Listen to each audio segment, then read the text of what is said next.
Tulikuwa na kikao juu tulipokea ndugu zetu wa Kongomani ambao walitoka kwenye kambi ya wakimbizi ya pale Busuma, na tuliweza kuwapokea. Walikuwa kwenye idadi ya 462.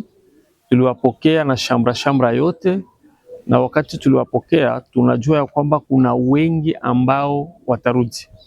Sisi kama government tulisema hilo swala hatupashi kulisikilia mbarabara.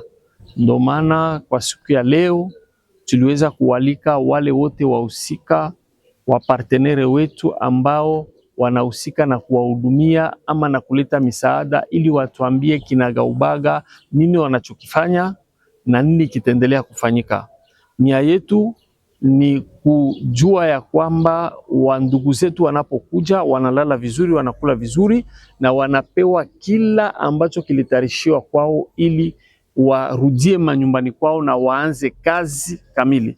Kwa hiyo waliweza kutuambia mengi, na baada ya kutuambia nikishindikizwa na wanamemba wa government na structure mbalimbali, tuweza kuamua kutia kamati ambayo itakuwa nafuatilia kila siku kurudia kwa ndugu zetu na kuhakikisha kama kile ambacho kilipangiwa akiendi kando, kile ambacho tulikubaliana kinapitika kama gisi tulivyokubaliana. Yaani hatutaki kusikia kwamba kuna pesa za wakimbizi zimeliwa na watu, kuna pesa za wale walirudiwa zinaingia mifuko ya watu.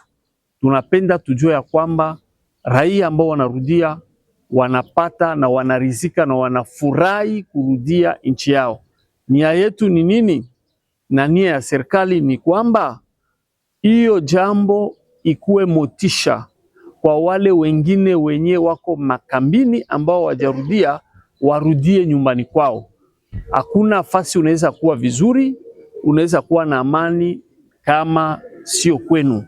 Ndio maana kwa kumalizia, tunamshukuru Rais pia Felix Tshisekedi Chilombo ambaye anazunguka kushoto kuume kuangalia namna gani anaweza kurudisha amani, na tuliambia watu ya kwamba amani itarudia. Liwali alikuwa akivisema na anaendelea kuvisema mara nyingi. Hii ni ishara kuona wa ndugu zetu wanaanza rudia kama amani ambao tuliichunga itarudia, na wa Bukavu tutarudia Bukavu, wa Goma, Kamanyola na maeneo mengine. Hiyo ndio lengo yetu.